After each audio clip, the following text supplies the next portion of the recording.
الحمد لله وكفى وسلام على عباده الذين اصطفى أما بعد فأعوذ بالله السميع العليم من الشيطان الرجيم بسم الله الرحمن الرحيم وما ينطق عن الهوى إن هو إلا وحي يوحى وقال عبد الله بن مبارك رحمه الله ولولا الإسناد لقال من شاء ما شاء. کل کے درس کے اندر ہم نے بہجت النظر فی مصطلح اہل العصر کے تحت کچھ حدیثوں کے ضعف ہونے کے تعلق سے اس کے جو ضوابط ہیں اس کو جانا. مثلا راوی کے ضبط کے تعلق سے کہ کب اس کے اوپر جو طعن کیا جائے گا تو اس کے اندر کثرت الغفلہ، فحش الغلط، وہم، مخالفت الثقات، السوء الحفظ جو ہے شامل تھا. اس کے بعد ہم نے حدیث ضعیف کی تعریف کو پڑھا تھا کہ جس کے اندر جو ہے صحیح یا حسن کی تمام یا بعض صفتیں جو ہے پائی نہ جائیں تو وہ حدیث جو ہے ضعیف ہوا کرتی ہے. اسی طریقے سے وہ احادیث جو مردود ہیں وہ سند کے تعلق سے کہ سند میں اگر کوئی راوی اگر گرا ہوا ہے تو اس تعلق سے، اور وہ احادیث جو مردودہ ہیں اس کے 5 قسموں کو ہم نے پڑھا تھا، جس میں معلق، مرسل، معضل اور منقطع کی مکمل جو ہے تفصیل کل کے درس میں ہم نے پڑھا تھا. آج کا یہ درس جو ہے اسی مردود احادیث کے تعلق سے جو 5 جو ایسی حدیثیں ہیں جو مردود ہیں جن کے اوپر جو ہے عمل نہیں کیا جا سکتا، اس میں سے 5واں جو ہے یہاں پر المدلس ہے. المدلس، مدلس جیسا کہ پہلے ہم اپنے کتاب کے ذریعے سے جو ہے جو مصنف نے ذکر کیا ہے اس کو جو ہے ہم پہلے سمجھیں، اس کے بعد جو ہے پھر انشاءاللہ لغت کے اندر اور اسی طریقے سے کچھ مثالوں کے ذریعے سے باتوں کو مزید جو ہے واضح کیا جائے گا. المدلس صفحہ نمبر 10 کے اندر جو ہے مصنف فضیلت الشیخ صفی الرحمن مبارک پوری رحمہ اللہ کہتے ہیں کہ ہوا ما ترک راویہ ذکر شیخہ، کہ راوی جو ہے اپنے شیخ کے ذکر کو جو ہے چھوڑ دیتا ہے. وروى امن فوقہ، اور شیخ کے اوپر جو راوی ہوتا ہے ان سے جو ہے وہ روایت کرتا ہے. بے لفظ، ایسے لفظ کے ذریعے سے یتوہم منہ انہ سمع منہ مشافہۃ، کہ جس سے یہ وہم پیدا ہوتا ہے کہ اس راوی نے جس اوپر والے شیخ سے جو حدیث کو روایت کر رہا ہے وہ ڈائریکٹ ان سے جو ہے روایت کر رہا ہے. یعنی ایسا لفظ جو استعمال کرتا ہے راوی کہ ایسا محسوس ہوتا ہے کہ اس نے جو ہے اس شخص سے جو ہے ڈائریکٹ جو ہے اس بات کو جو ہے سنا ہے. ولیکن لا یصرح بالسماع کذبا، لیکن یہاں سماع جو ہے اس کی پوری تصریح نہیں ہے، صراحت نہیں ہے کہ وہ اپنے اس سماع کے اندر جو ہے جو کہہ رہا ہے، جو باتیں کہی جا رہی ہیں کہ وہ اس میں جو ہے جھوٹا ہے. یعنی اس طریقے سے الفاظ کو بیان کرتا ہے کہ ایسا لوگوں کو محسوس ہوتا ہے کہ وہ جس نے بیان کیا ہے وہ بالکل صحیح بات کہہ رہا ہے. مثل جیسے ان یقول، وہ کہتا ہے ان فلان، یعنی فلاں سے روایت ہے، او قال فلان، یا فلاں شخص نے ایسا کہا، او حدث فلان، یا فلاں شخص نے جو ہے اس حدیث کو جو ہے بیان کیا ہے. تو یہ ہمارے سامنے جو ہے عبارت ہے. عبارت کے مفہوم کو ہم نے سمجھا. اب یہاں سے اس کے جو لغت اور اسی طریقے سے کچھ ایسی باتوں کو بھی اگر ہم سمجھیں گے تبھی جا کر جو ہے باتیں جو ہے واضح طور پر جو سمجھ میں آئیں گی. مثلا سب سے پہلے مدلس جو ہے کسے کہتے ہیں؟ اصلا جو ہے یہ مدلس جو ہے یہ دلسا سے جو ہے تدلیس، دلس یدلس تدلیس، مدلس یہ اس میں مفعول ہے اور اسی طریقے سے تدلیس سے جو ہے ماخوذ ہے. تو تدلیس جو ہے اب کسے کہتے ہیں؟ حدیث تدلیس کہہ لیں یا حدیث مدلس کہہ لیں. تو تدلیس کسے کہتے ہیں؟ لغت کے اندر کہا جاتا ہے کہ سامان کے عیب کو چھپانا خریدنے والے سے. یعنی سامان کو اس طریقے سے بیچا جائے کہ جو خرید رہا ہے اس کو ایسا محسوس ہوتا ہے کہ سامان بالکل صحیح سالم ہے، لیکن کہیں نہ کہیں وہ عیب اس کے اندر جو ہے رہتا ہے. لیکن جو بیچنے والا ہوتا ہے وہ بڑی چالاکی سے جو ہے خریدنے والے کو جو ہے بیوقوف بناتا ہے اور سامان کے عیب کو جو چھپا لیتا ہے. تو اسے جو ہے تدلیس کہتے ہیں.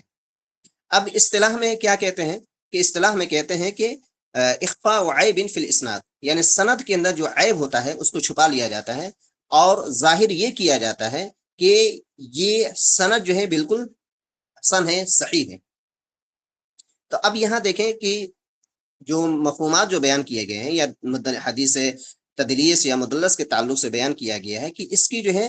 تقریباً جو ہے 3 قسموں کو جو ہے بیان کیا گیا ہے. اور بعض نے جو ہے دو جو ہے بیان کیا ہے. ایک کہتے ہیں جو اس کی بنیادی حیثیت ہے کہ تدلیس اسناد اور تدلیس الشیوخ، اور اسی طریقے سے ایک ہے تدلیس التسویہ. تو یہ جو ہے چیزیں جو ہے بیان کی جاتی ہیں. اب یہاں سے جو ہے اب ہم دیکھیں کہ تدلیس الاسناد جو ہے کسے کہتے ہیں، یعنی سند کے اندر جو ہے تدلیس سے جو ہے کام لینا. تو اب اس میں کیا ہے، تدلیس کے اندر تدلیس الاسناد کی تعریف کے تحت کیا کہیں گے کہ راوی جو ہے ایسے شخص سے جو ہے حدیث کو بیان کرتا ہے اور کہتا ہے کہ میں نے اس سے سنا ہے، درا حالانکہ وہ شخص جو ہے جس سے بیان کر رہا ہے اس نے اس سے حدیث کو جو ہے نہیں سنا ہے، اور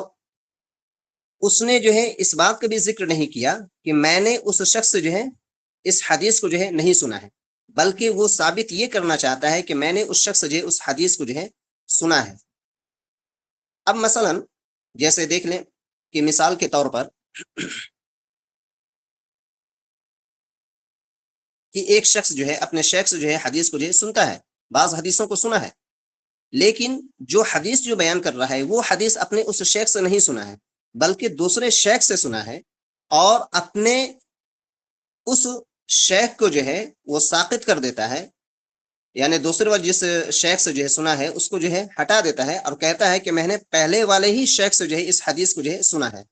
اب اسی لیے یہاں پر جو ہے قال یا عن کے لفظ کے ذریعے سے جو ہے بیان کرتا ہے تاکہ سننے والا یہ سمجھ لے کہ اس شخص نے جو ہے اپنے شیخ سے جو ہے اس حدیث کو بھی ڈائریکٹ جو ہے سنا ہے. اب اس تعلق سے جیسے ایک مثال کے طور پر لے لیں، امام حاکم رحمہ اللہ نے جو ہے اپنی کتاب کے اندر یہ ذکر کیا ہے ایک ایسی سند سے جو علی بن خشرم سے جو روایت کی جاتی ہے.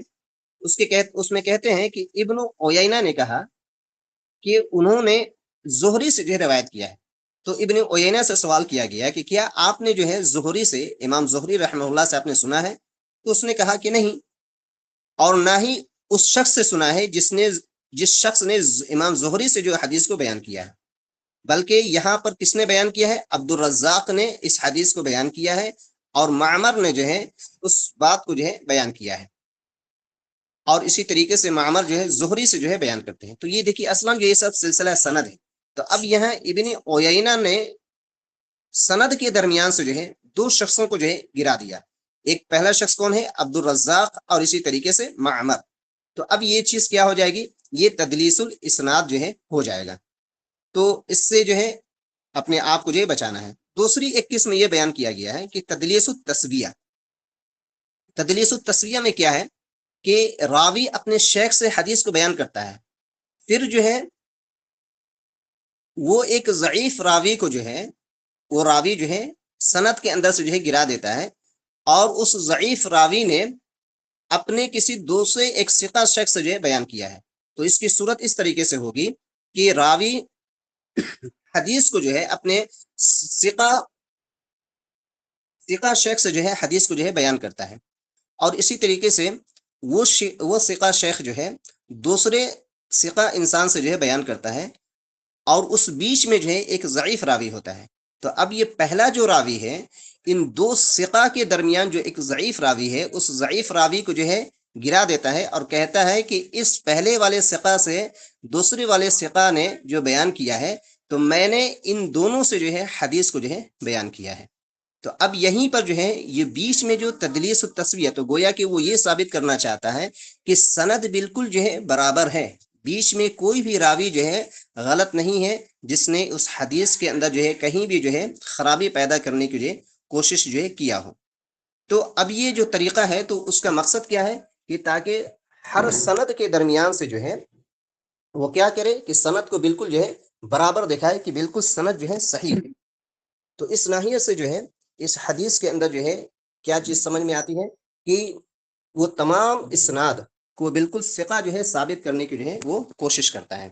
تو یہ ہے تدلیس التسویہ کے تعلق سے. اسی طریقے سے اب ایک چیز ہے تدلیس الشیوخ. تو یہ تدلیس کے دیکھیں تین قسمیں آئیں گی، تدلیس الاسناد، تدلیس التسویہ. اب یہ تیسری چیز ہے تدلیس الشیوخ. تدلیس الشیوخ کی کیا تعریف ہے؟ تدلیس الشیوخ کے اندر یہ ہے کہ راوی اپنے شیخ سے حدیث کو جو ہے بیان کرتا ہے، اور اس نے اپنے اس شیخ سے حدیث کو سنا بھی ہے، لیکن اپنے شیخ کا جو نام جو بیان کرتا ہے یا اپنے شیخ کی جو کنیت بیان کرتا ہے یا اپنے شیخ کا جو نسب بیان کرتا ہے یا ان کا حلیہ جو بیان کرتا ہے وہ اس طریقے سے بیان نہیں کرتا ہے جس سے وہ پہچانے جاتے ہیں، بلکہ دوسرا نام، دوسرا نسب، دوسری کنیت، دوسرا وصف جو ہے بیان کرتا ہے، اور اس کا مقصد بھی یہی ہوتا ہے کہ تاکہ ہم ان کے نام کو اگر ہم چینج کر دیں گے تو وہ خود بھی وہ شیخ جو ہے پہچانے نہیں جائیں گے۔ یعنی حدیث تو بالکل صحیح طریقے سے بیان کر رہا ہے، حدیث بالکل صحیح ہے، لیکن صرف شیخ کے نام میں جو ہے اس نے جو ہے گڑبڑی جو ہے کر دیا ہے۔ مثلا ایک مثال کے طور پر لے لیں کہ ایک شخص کا نام جو ہے، جیسے ایک کتاب ہے تیسیر و مصطلح الحدیث، اب اس کے لکھنے والے جو مصنف ہے حفظہ اللہ محمود بن احمد الطحان، تو اب ان کا نام جو ہے محمود بن احمد الطحان ہے، ان کی کنیت ابو حفص ہے، نسبت ان کا طحان ہے، اور ان کی صفت کیا ہے، یعنی ان کا حلیہ کیا ہے کہ ان کی داڑھی جو ہے سفید ہے۔ اب دیکھیں، اب یہاں سے معاملہ کیا ہوتا ہے، ایک مدلس انسان جو ہے آتا ہے، اب وہ کہتا ہے کہ میں نے ابن احمد سے میں نے سنا ہے، یا ابو سہیل سے سنا ہے، یا کہے کہ محمود الحلبی سے میں نے سنا ہے، جس کی صفت کیا ہے کہ وہ بھی سفید جو ہے داڑھی والا ہے۔ تو اب یہ تقریباً جو چیزیں ہیں وہ محمود الطحان کے اوپر جو ہے ثابت آتا ہے، لیکن اس نے جو ہے گڑبڑ کہاں کیا ہے کہ ابن احمد کہہ دیا، جبکہ وہ کون ہے، محمود بن احمد ہے۔ اب اسی طریقے سے اس نے جو کنیت ابو سہیل کی طرف کیا، تو سہیل جو ہے ان کے بیٹوں کے بیٹے ہیں، یعنی پوتے، تو اب یہاں پر گڑبڑی کیا۔ اسی طریقے سے اب اس نے کہا کہ حلبی ہے، حلب جو ہے شام کا ایک شہر ہے جو مدینہ حلب کے نام سے جو جانا جاتا ہے، تو اب اس کی نسبت جو ہے شہر کی نسبت کہاں کر دیا، حلب کی طرف، جبکہ یہ شخص جو ہے دوسری طرف ہے۔ تو مقصد اس کا یہی ہوتا ہے کہ اس طریقے سے ہم پورے معاملات کو جو ہے بالکل لوگوں کے سامنے جو ہے واضح ہونے نہیں دیں گے۔ تو یہ تدلیس کی سب قسمیں ہیں، تو یہ سب جو حدیثیں جو اگر بیان کی جاتی ہیں اس طریقے سے، تو گویا کہ وہ حدیث جو ہے قابل اعتبار جو ہے نہیں ہوتا ہے، تو اس کے اوپر جو ہے عمل جو ہے ممکن نہیں ہے۔ تو یہ جو ہے طریقہ ہے جو تدلیس کے تعلق سے یہ جو ہے ہمارے سامنے جو ہے باتیں ہیں۔ اب اس کے بعد جو ہے ہم دیکھیں کہ ایک دوسری جو ہے باتیں یہاں سے مصنف رحمہ اللہ جو ہے بیان کر رہے ہیں۔ اب وہ دوسری چیز کیا ہے کہ انواع الاحادیث المردودہ، یعنی مردود احادیث کی قسمیں، من جہت الطعن، جو طعن کے جہت سے ہو، طعن کے راستوں سے ہو، پھر راوی، راوی کے تعلق سے، ثمانیۃ، تو وہ کتنے ہیں، وہ 8 ہیں۔ پہلی چیز کیا ہے، الموضوع، موضوع حدیث۔ تو موضوع حدیث جو ہے کسے کہیں گے، اس کو جو ہے ہمیں جاننا ہے۔ تو موضوع حدیث کی تعریف مصنف رحمہ اللہ کہتے ہیں کہ ہوا ما رواہ راوین، ہوا ما رواہ راوین عرف تعمد کذبہ علی رسول اللہ صلی اللہ علیہ وسلم، کہ راوی جو ہے ایک روایت کو بیان کرتا ہے اور اس شخص کے بارے میں سب کو معلوم ہے، یا وہ راوی جو ہے پہچانا جاتا ہے کہ وہ شخص جو ہے نبی کریم صلی اللہ علیہ وسلم کی ذات کے اوپر جو ہے جان بوجھ کر جو ہے جھوٹ بولتا ہے۔ جیسے روافظ کو لے لیں، وہ اہل بیت کے تعلق سے جو ہے بہت جھوٹی جھوٹی باتوں کو جو ہے منسوب کرتے ہیں۔ تو اگر اس طریقے کے راوی اگر جانا جائے، دیکھا جائے، تو ایسی حدیث کو جو ہے موضوع حدیث جو ہے کہا جاتا ہے۔ تو جو خود سے جو ہے گڑھا ہوا ہو اور منسوب کس کی طرف کر دیا جائے، نبی کریم صلی اللہ علیہ وسلم کی طرف منسوب کر دیا جائے، اور کہا جائے کہ یہ آپ صلی اللہ علیہ وسلم کی حدیث ہے، آپ نے یہ حدیث کو جو ہے بیان کیا ہے۔ اس کے بعد دیکھیں المتروک، متروک کی جو ہے تعریف کرتے ہیں کہ ہوا ما رواہ راوین معروف بالکذب فی کلام الناس لا فی الحدیث نبوی، کہ ایک ایسا انسان، وہ راوی جو روایت کو جو ہے بیان کرتا ہے اور وہ معروف و مشہور ہے کہ وہ لوگوں کے درمیان یا لوگوں کے باتوں میں جو ہے وہ جھوٹ بولتا ہے، حدیث نبوی میں جو ہے جھوٹ نہیں بولتا ہے۔ تو جیسا کہ اس طریقے کے مفہوم جو ہے اس سے پہلے بھی ہمارے سامنے جو ہے گزر چکا ہے۔ تو اب یہاں سے جو ہے یہاں سے پہچانا جائے، دیکھا جائے کہ اگر وہ لوگوں کے درمیان اگر جھوٹ بولتا ہے تو ممکن ہے کہ وہ نبی صلی اللہ علیہ وسلم کے ذات کے اوپر بھی جو ہے جھوٹ بول دے۔ تو ایسا راوی جو ہے، ایسے راوی کو جو ہے متروک یا تارک راوی جو ہے کہا جاتا ہے، تارک الحدیث، یعنی جس کے حدیث کو جو ہے حدیث کو جو ہے چھوڑنے والا ہو۔ تو ایسے انسان کی جو ہے حدیث کو جو ہے چھوڑ دیا جاتا ہے، تو وہ حدیث جو ہے متروک جو ہے کہی جاتی ہے۔ تو ایسے حدیث کے اوپر بھی عمل جو ہے جائز نہیں ہے۔ اس کے بعد جو ہے المبہم کے تحت جو ہے مصنف کہتے ہیں کہ مبہم کسے کہتے ہیں، ہوا ما رواہ راوین مجہول، کہ وہ راوی جو مجہول راوی ہے، جو اپنی روایت کے ساتھ جو ہے مجہول ہے۔ اب مجہول کسے کہتے ہیں؟ مثلا کہ اللہ یعرف فی الراوی تعدیل ولا تجریح معین، یعنی مجہول راوی اسے کہتے ہیں کہ جس راوی کے تعلق سے جو ہے کوئی بھی ایسا جو ہے جرح و تعدیل کا امام نے نہ ہی اس کی تعدیل کیا ہو اور نہ ہی اس کا جرح معین جو ہے کیا ہو۔ معین یعنی خاص طور پر کہ ہاں یہ فلاں شخص ہے، اس نے یہ غلطی کی، اس کے اندر یہ خامی ہے، وہ جھوٹ بولتا ہے یا فسق کے کام کرتا ہے، تو اسے کہتے ہیں جرح معین۔ تو کوئی بھی امام جرح و تعدیل کے کسی بھی امام نے ایسے شخص کے تعلق سے نہ ہی معین جرح کیا ہو اور نہ ہی جو ہے تعدیل جو ہے کیا ہو، یعنی اس شخص کے بارے میں کچھ پتہ ہی نہیں ہے کہ یہ کون ہے، کہاں سے آیا، کس نے جو ہے بیان کیا، کوئی بھی نہیں جانتا ہے تقریباً، تو ایسے راوی کو جو ہے مجہول جو ہے راوی کہتے ہیں، اور اس طریقے کی روایت کو جو ہے مبہم روایت جو ہے کہتے ہیں۔ تو ایسی روایتوں کو بھی قبول نہیں کیا جاتا ہے۔ اب اس کے بعد ہے المعل یا المعلل، جیسا کہ بریکٹ میں جو ہے اس بات کو بھی واضح کیا گیا ہے کہ معل یا معلل جو ہے کسے کہتے ہیں، والمعلول ایضا، یعنی اس حدیث کا نام جو ہے معل بھی ہے۔ هو ما يكون فيه علة خفیۃ غامضۃ قادحۃ فی الصحۃ، یعنی اس حدیث کے اندر جو ہے ایسی خفیہ علت ہے، غامضۃ جو غموض ہے، قادحۃ فی الصحۃ اور صحت کے تعلق سے جو ہے وہ قدح ہے، یعنی اس کے صحیح ہونے کے اوپر جو ہے ایک سوالیہ نشان جو ہے لگتا ہے۔ قدحہ اصل دیکھیں جیسے دیوار میں جو ہے سوراخ کیا جائے یا کوئی بھی چیز ایسے ٹھوکی جائے یا اسی طریقے سے جو ہے آپریشن وغیرہ کیا جائے، تو ظاہر سی بات ہے کہ چیڑ پھاڑ جو ہے کیا جاتا ہے، سرجن جو ہے اسی طریقے سے کام کرتا ہے۔ تو قدح کے مطلب جو ہے یہی ہوتا ہے کہ حدیث کی پوری جو چھان بین جو ہے کی جاتی ہے۔ مثل ان یکون فی الاصل موقوفا فیرفعہ بعض الرواة، یعنی اب مثال کے طور پر لے لیں کہ اصل میں کوئی حدیث جو ہے موقوف ہے، لیکن بعض راوی آ کر جو ہے کہتا ہے کہ وہ حدیث جو ہے مرفوع ہے، اس طریقے کے سند جو ہے بیان کرتا ہے، یا اسی طریقے او منقطعا، یا وہ حدیث جو ہے منقطع ہوتی ہے لیکن فیجعلہ الراوی متصلا، کہ کوئی راوی ایسا آتا ہے اور اس طریقے سے جو ہے وہ بیان کرتا ہے کہ وہ حدیث جو ہے متصل ہے۔ ومنشأ مثل هذه العلة والوهم، اور اس علت کے جو مثل جو باتیں ہیں اس کا منشا کیا ہوتا ہے؟ هو الوہم، یعنی وہم کی بنیاد پر ہوتا ہے، یا تو وہ وہم خود جو ہے پیدا کرتا ہے یا اسے وہم جو ہے ہو چکا ہوتا ہے۔ تو حدیث معل جو ہے یہ بہت ہی باریک جو ہے چیز جو ہے ہوا کرتی ہے۔ تو جیسا کہ اس تعلق سے بھی ذکر کیا گیا تھا کہ دیکھیں کہ حدیث معل کے اندر جو ہے یا اس حدیث کو جاننے اور پہچاننے کے لیے بہت ہی گہری نظر جو ہے ہوتی ہے، اور اسی طریقے سے پوری جو ہے گہرائی ہونی چاہیے، اور راویوں کے بارے میں جو ہے بہت اچھے طریقے سے جو ہے وہاں انسان کو جو ہے معلومات جو ہے ہونی چاہیے، تبھی جا کر جو ہے انسان اس تعلق سے جو ہے کسی بات کو جو ہے صحیح طریقے سے جو ہے بیان کر سکتا ہے۔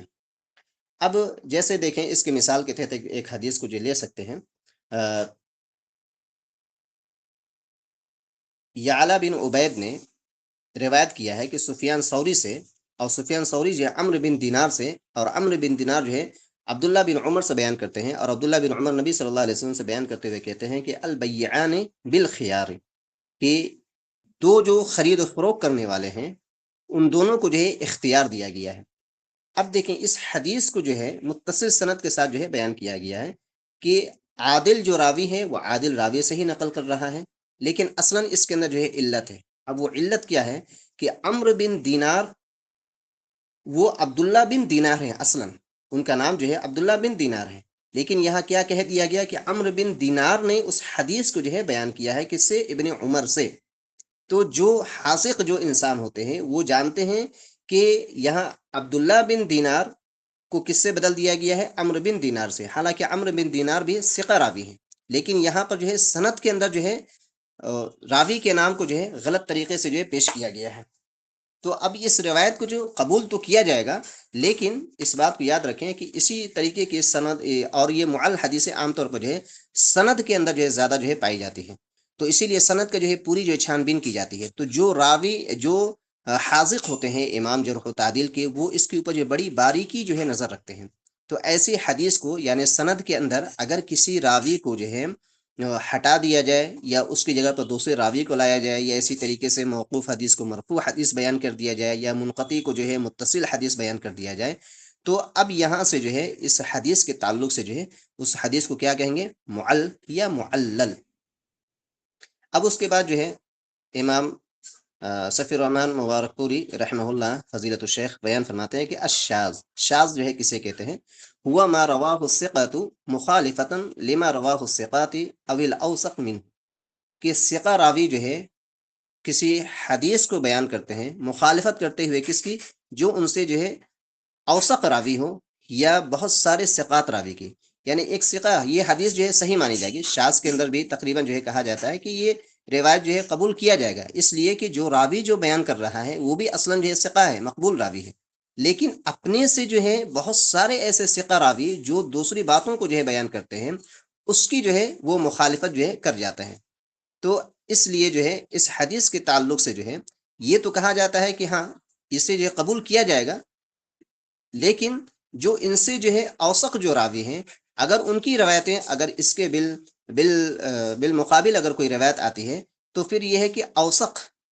یا اس میں تفضیل ہے، یعنی سپرلیٹو ڈگری ہے، تو ایسے راویوں کی روایت کو ثقہ کے بالمقابل جو ہے زیادہ جو ہے اہمیت جو ہے دی جائے گی اور اسے قبولیت کا درجہ جو ہے دیا جائے گا۔ تو یہ ہے شاذ کی جو ہے تعریف۔ والمحفوظ، اور محفوظ کسے کہتے ہیں؟ وہ مقابل ہو، یعنی جو شاذ کے مقابلے میں ہے، وہ یسمى بالمحفوظ، اور اسی کا نام جو ہے محفوظ ہے۔ یعنی محفوظ وہ ہوا کہ جو ثقات راوی جو ہے اس حدیث کو جو ہے بیان کرے۔ تو شاذ اور محفوظ میں یہ جو ہے فرق بیان کیا گیا ہے۔ اور ایک اور طریقے سے کہا گیا ہے کہ وقیل الشاذ ما رواہ راو لزمہ سوء الحفظ طول حیاتہ، یعنی شاذ وہ حدیث ہے جسے راوی جو ہے بیان کرتا ہے، روایت کرتا ہے، لیکن اس حال میں کہ وہ پوری زندگی جو ہے سوء حفظ کا جو ہے شکار ہوتا ہے۔ لازم ہو، اس کے ساتھ جو ہے لازم ہوتا ہے سوء الحفظ طول حیات ہی، پوری زندگی۔ وہ حیات ہے، غالباً اس پر جو ہے ایک نقطہ کہیں سے آ گیا ہے، خا کی طرح لگ رہا ہے، لیکن وہ ہا ہے، طول حیات ہی، تو اس کی پوری زندگی جو ہے سوء حفظ کا جو ہے شکار ہوتا ہے۔ وقیل، اور کہا گیا ہے ایک اور روایت کے اندر کہ شاذ کسے کہتے ہیں کہ بل ہوا ما تفرد بروايته الثقہ، کہ ثقہ جو راوی ہے اپنی روایت کے ساتھ جو ہے تنی تنہا ہو۔ وعلى هذا الاخیر، اور یہ اخیر جو بات ہے، فالشاذ ليس من الاحاديث المردودہ والتعریف الاول اشہر، اور کہتے ہیں کہ شاذ جو ہے مردود احادیث میں سے نہیں ہے، اور پہلی جو تعریف ہے وہی جو ہے زیادہ جو ہے مشہور ہے۔ تو پہلی تعریف کیا کیا گیا ہے کہ ما رواہ الثقہ مخالفا لما رواہ الثقات او الاوثق منہ۔ اب اس کے بعد جو ہے المنکر کی جو ہے تعریف کرتے ہیں کہ منکر جو ہے کسے کہتے ہیں؟ المنکر ہوا ما رواہ الضعیف مخالفا للثقۃ، کہ ضعیف راوی جو ہے مخالفت کرتے ہوئے کس کی؟ ثقہ کی مخالفت کرتے ہوئے جو ہے روایت کو جو ہے بیان کرتا ہے، تو اس حدیث کو جو ہے منکر جو ہے کہیں گے، اس حدیث کو منکر حدیث جو ہے کہیں گے۔ او ما رواہ الاضعف مخالفا لخفیف الضعف، یہ اسی طریقے سے جو اضعف جو راوی ہے، یعنی جو انتہائی درجے کا جو ہے اس کے اندر جو ہے ضعف کے صفتیں جو ہے پائی جاتی ہیں، وہ کس کی مخالفت کرتے ہوئے حدیث کو بیان کرتا ہے؟ جو اس سے ذرا کم جو ہے ضعف کے اندر جو ہے وہ پایا جاتا ہے، تو اس کی مخالفت کرتے ہوئے جو ہے بیان کرتا ہے۔ مثلا ایک راوی ایسا ہے جو بہت زیادہ جو ہے جھوٹ بولنے والا ہو، اور اسی طریقے سے فسق کے کام کو جو ہے انجام دینے والا ہے، اسی کے بنسبت ایک ایسا بھی راوی ہے جھوٹ بولتا ہے لیکن کم بولتا ہے، تو ظاہر سی بات ہے کہ دونوں میں جو ہے تفاوت ہے۔ تو اب وہ بہت زیادہ جو جھوٹ جو بولنے والا ہے، وہ حدیث کو جو ہے کس کے مخالفت کرتے ہوئے بیان کرتا ہے؟ جو اس سے ذرا کم درجے کا جو ہے جھوٹ بولنے والا ہے، اس سے جو ہے حدیث کو جو ہے بیان کرتا ہے۔ تو ایسے شخص کو جو ہے یا ایسے حدیث کو جو ہے منکر حدیث کہتے ہیں، اور یہ حدیث بھی جو ہے قابل اعتبار جو ہے نہیں ہے۔ اسی کے بالمقابل جو ہے معروف ہے، وہ مقابل ہو، یعنی اس کے مقابلے میں المعروف، یعنی معروف ہے، یسمى بالمعروف، اس کا نام جو ہے معروف ہے۔ یعنی اس میں کیا ہوتا ہے کہ ثقہ جو ہے مخالفت کس کی کرتا ہے؟ جو ضعیف جو راوی ہے اس کی مخالفت کرتے ہوئے جو ہے حدیث کو جو ہے بیان کرتا ہے۔ تو ظاہر سی بات ہے کہ اگر ایک ثقہ راوی جو ہے ضعیف راوی کی مخالفت کرتے ہوئے حدیث کو بیان کرے تو الحمدللہ اس کی حدیث کو جو ہے لیا جائے گا۔ وقیل، اور کہا گیا ہے کہ بل المنکر ما رواہ راو فحش غلط، کہ منکر کسے کہتے ہیں؟ کہ جس ایک ایسا راوی جو فحش غلط ہے، یعنی اس کے اندر جو ہے فقہ کی سمجھ نہیں ہے، وہ جھوٹ بولنے والا ہے، اسی طریقے سے اس کے اندر جو ہے وہ صحیح والی جو صفات ہیں، جو راوی ہوتے ہیں جو صحیح کی جو صفاتیں ان کے اندر پائی جاتی ہیں، یعنی مسلم ہے، عاقل ہے، بالغ ہے، تو وہ صفتیں جو ہے اس کے اندر جو ہے نہیں پائی جاتی۔ او کثرت غفلتہ، یہ اسی طریقے سے وہ بہت زیادہ جو ہے غافل ہے۔ او ظہر منہ فسق، یا اس سے جو ہے فسق جو ہے ظاہر ہوتا ہے، سوى الکفر، کفر کے علاوہ۔ فسق میں کیا ہے؟ ویسے کبیرہ گناہ ہے، اب وہ کبیرہ گناہ جو کفر کے درجے میں نہیں جاتے ہیں لیکن اس سے وہ سب گناہ جو ہے سرزد ہوتے ہیں، تو ایسے حدیث کو منکر جو ہے حدیث جو ہے کہا جاتا ہے۔ ایسے حدیث کو جو ہے منکر حدیث جو ہے کہا جاتا ہے۔ اس کے بعد جو ہے المضطرب بکسر را، مضطرب جو ہے کسے کہتے ہیں؟ مضطرب وہ حدیث ہے، هو ما وقع بین رواته اختلاف فی التقدیم والتاخیر، کہ جو راوی کے درمیان جو ہے اختلاف واقع ہو تقدیم و تاخیر کے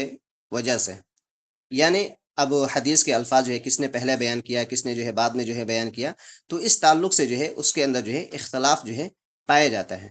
اب زیادتی و نقصان ہے، یا اسی طریقے سے حدیث کے الفاظ میں کچھ زیادتی ہے، یا حدیث کے الفاظ میں جو کچھ کمی ہے، او ابدال راوین مکان راوین آخر، یا اسی طریقے سے ایک راوی کو جو ہے دوسرے راوی کی جگہ پر جو ہے بدل دیا گیا ہے، او متن مکان متن آخر، یا اسی طریقے سے ایک متن کی جگہ جو ہے دوسرے متن کو جو ہے لایا گیا، یعنی ایک حدیث کے الفاظ جو ہے کچھ ہیں اور اسی طریقے سے دوسرے متن کو جو ہے لایا گیا لیکن مفہوم وہی ہے، او غیر ذلك، یا اس کے علاوہ، من غیر ان تترجح احدى الطرق، بغیر اس کے کہ طرق میں سے، یعنی جو بھی سلسلہ سند ہے ان میں سے کوئی بھی ایک طرق جو ہے راجح نہ ہو۔ فَإِن تَرَجَّحَتْ إِحْدَى الطُّرُقِ فَالْحَدِيثُ لَيْسَ بِمُضْطَرِبٍ، اور اگر طرق میں سے یعنی کئی ساری روایتیں جو آئی ہیں ان میں سے اگر ایک حدیث، ایک طرق جو ہے اگر راجح قرار دے دیا جائے تو وہ حدیث جو ہے مضطرب نہیں ہوگی۔ تو گویا کہ حدیث مضطرب میں کیا سمجھ میں آیا کہ لوگ جو ہے یعنی کئی راوی جو ہے مختلف طریقے سے جو ہے بیان کر رہے ہیں کہ یہ حدیث کے الفاظ اس طریقے سے ہیں، یا الفاظ جو ہے کچھ پہلے ہیں، ایک راوی کہتے ہیں کہ نہیں وہ الفاظ جو ہے بعد میں آیا ہے، بعض راوی کہتے ہیں کہ اس کے اندر جو ہے یہ کمی ہے، بعض راوی کہتے ہیں کہ اس کے اندر جو ہے وہ کمی ہے۔ تو اب یہاں پر جو ہے جو معاملات جو پیش آتے ہیں، تو اب اس میں یہیں سے جو ہے اس بات کو سمجھ میں آئے گا کہ وہ دیکھا جائے کہ کون سی روایت جو کئی طرق سے جو آئے ہیں تو کس کو کس کے اوپر جو ہے ترجیح دیا جائے۔ اگر ترجیح کی صورت اگر نہیں نکلے تو اسے ہی مضطرب حدیث جو ہے کہتے ہیں، اور اگر ترجیح کی صورت اگر نکل جاتی ہے تو پھر یہ کہ وہ مضطرب کی صورت جو ہے نہیں ہوگی، اور یہ خاص طور پر جو ہے سند کے اندر جو ہے ہوا کرتا ہے۔ جیسے ایک مثال کے طور پر ایک حدیث لے لیں، جسے امام ترمذی رحمہ اللہ نے جو ہے ذکر کیا ہے کہ ابو بکر رضی اللہ عنہ نے کہا کہ یا رسول اللہ، میں آپ کو دیکھتا ہوں کہ آپ کے بال جو ہے سفید ہو گئے ہیں۔ قال، آپ نے فرمایا، شیبتنی ہود و اخواتها، یعنی سورہ ہود اور اسی طریقے سے جس کے اندر جو ہے قیامت کی ہولناکیاں جو صورتوں میں بیان کیا گیا ہے، تو وہ سب مجھے جو ہے بوڑھا مجھے کر دیے ہیں۔ تو اب دیکھیں کہ اس حدیث کے اندر جو ہے مطلب کئی راوی جو ہے الگ الگ طریقے سے جو مختلف الفاظ کو جو ہے بیان کیے ہیں، جیسے ایک طریق ہے، ایک طرق ہے، سند ہے ابو اسحاق سے، اور اسی طریقے سے تقریباً جو ہے 10 ایسے طرق اور بھی آئیں گے، جیسے بعض نے اس حدیث کو جو ہے مرسل طریقے سے بیان کیا، بعض نے کہا کہ وہ حدیث جو ہے موصول ہے، بعض نے کہا کہ یہ حدیث جو ہے مسند ابی بکر کے اندر ہے، بعض نے کہا کہ وہ مسند سعد کے اندر ہے۔ تو اب یہی جو ہے اختلافات جو ہے پیدا ہوتے ہیں۔ تو اب اگر ترجیح کی اگر کوئی صورت اگر نہیں نکلتی ہے تو پھر ایسی حدیث کو حدیث مضطرب جو ہے کہتے ہیں، اور اگر ترجیح کی صورت نکل جائے تو پھر یہ کہ وہ حدیث جو ہے مضطرب جو ہے نہیں ہوا کرتی ہے۔ اور آج کے اس درس کی جو ہے آخری جو پوائنٹ ہے وہ ہے المختلط۔ مختلط کسے کہتے ہیں؟ ہوا ما رواہ راوین، ایک ایسا راوی جو روایت کو بیان کرتا ہے، طرئ علیہ سوء الحفظ، کہ جس کے اوپر جو ہے طرئ پھینکا گیا، یعنی کہا جاتا ہے کہ وہ سوء حفظ کا جو ہے شکار ہے، یعنی اس کا حافظہ جو ہے اب خراب ہو چکا ہے۔ کس وجہ سے؟ لکبر سنہ، بڑھاپے کی وجہ سے، کہ ایک راوی صحیح ہے، بالکل عادل ہے، ضابط ہے، صحیح ہے، لیکن اب ایک عمر ہو جاتی ہے تو انسان کا حافظہ جو ہے کمزور ہو جاتا ہے، بات کچھ کہتا ہے لیکن بعد میں بھول جاتا ہے۔ تو کبر سنی کی وجہ سے اگر وہ سوء حفظ، یعنی اس کا حافظہ اگر کمزور ہو گیا، اگر اس کا شکار ہو جائے، او ذہاب بصرہ، یا اسی طریقے سے اس کی بصارت جو ہے چلی گئی، اب آنکھوں کی روشنی چلی گئی ہے تو پھر یہ ہے کہ وہ پڑھے گا کیسے؟ جو کچھ بھی اس نے لکھا ہے تو وہ کیسے دیکھے گا؟ تو اب اس کو جو سمجھ میں آیا، جو یاد ہے، اس کے حساب سے بیان کرنا جو شروع کیا۔ او فواتی کتبی، یہ اسی طریقے سے اس کی کتابیں جو ہے فوت ہو گئیں، ضائع ہو گئیں، یعنی کہ جو کتاب کا اصل سہارا لے کر جو ہے پڑھتا ہے پڑھاتا ہے، اگر وہ کتاب ہی اس کے پاس سے چلی گئی تو اب اس کو یاد نہیں ہے کہ کون کون سے ایسی باتیں جو ہے اس کے اندر جو لکھی ہوئی ہیں۔ تو اب ایسے شخص کے جو ہے تعلق سے کیا حکم ہوگا کہ فما حدث به قبل الاختلاط، اگر وہ انسان اختلاط سے پہلے جتنی بھی حدیثوں کو اگر اس نے جو ہے بیان کیا ہے، وہ ہوا متمیز، اور وہ انسان جو ہے متمیز ہو، یعنی کہ بالکل صحیح ہو، اچھا انسان ہو، عادل ہو، ضابط ہو، اس کے اندر تمام خوبیاں پائی جاتی ہیں، تو اختلاط سے پہلے جتنی بھی حدیثوں کو اس نے بیان کیا ہے یقبل، اسے قبول کیا جائے گا۔ وما لم يتمیز بے توقف فی، اور اسی طریقے سے اگر اس کے اندر جو یہ تمیز کی اگر صفت نہیں ہوگی تو پھر یہ ہے کہ توقف جو ہے اختیار کیا جائے گا، یعنی یہ نہیں کہہ دیں گے کہ اس کے تمام کے تمام حدیثیں جو ہیں غلط ہیں، بلکہ ہو سکتا ہے کہ اختلاط کے باوجود بھی کچھ باتیں اس کے ذہن میں جو ہے صحیح ہیں، اگر وہ باتیں اگر دوسری سندوں سے اگر آ جائے تو پھر یہ ہے کہ اس کی روایت کو انشاءاللہ جو ہے قبول کیا جائے گا۔ تو یہ بھی اہم ترین چیز ہے۔ اب تنبیہ کے طور پر جو ہے مصنف رحمہ اللہ کہتے ہیں کہ ربما یعبر عن الحدیث الضعیف، کہ حدیث ضعیف کی تعبیر کبھی کس لفظ سے کی جاتی ہے؟ بالواہی واللین، واہی اور لین کے ذریعے سے، یعنی بسا اوقات آپ دیکھیں گے محدثین کی اپنی ایک اصطلاح ہے بعض ائمہ کی، کہ وہ کہتے ہیں ھذا حدیث واہی یا ھذا حدیث لین، جیسے امام ترمذی رحمہ اللہ بھی استعمال کرتے ہیں کہ ھذا حدیث لین، یہ حدیث جو ہے نرم ہے، کمزور ہے، یعنی کہ حدیث جو ہے قابل اعتبار نہیں ہے۔ تو الحمدللہ آج کے اس درس کے اندر جو ہے ہم لوگوں نے جو مردود احادیث کو پڑھا، جو راوی کے طعن کے تعلق سے ہیں، وہ اس کی جو ہے 8 قسمیں ہیں۔ پہلا موضوع، اسی طریقے سے متروک، مبہم، معل یا معلل، اسی طریقے سے شاذ، محفوظ، منکر، معروف، مضطرب، مختلط۔ تو یہ تمام ایسے جو ضابطے ہیں، اگر ان ضابطوں کو یاد رکھا جائے، سمجھا جائے، تو انشاءاللہ اس کے مطابق جو ہے ہم احادیث کو جو ہے بہتر طریقے سے جو ہے سمجھ سکتے ہیں۔ اللہ رب العالمین سے دعا ہے کہ اللہ رب العالمین ہمیں نبی کریم صلی اللہ علیہ وسلم کی سنت مطہرہ کے اوپر جو ہے ان تمام اصول و ضوابط کو سمجھ کر جو ہے ادا کرنے کی توفیق عطا فرما۔ آمین۔ اقول قولی ھذا واستغفروا انہ هو الغفور الرحیم۔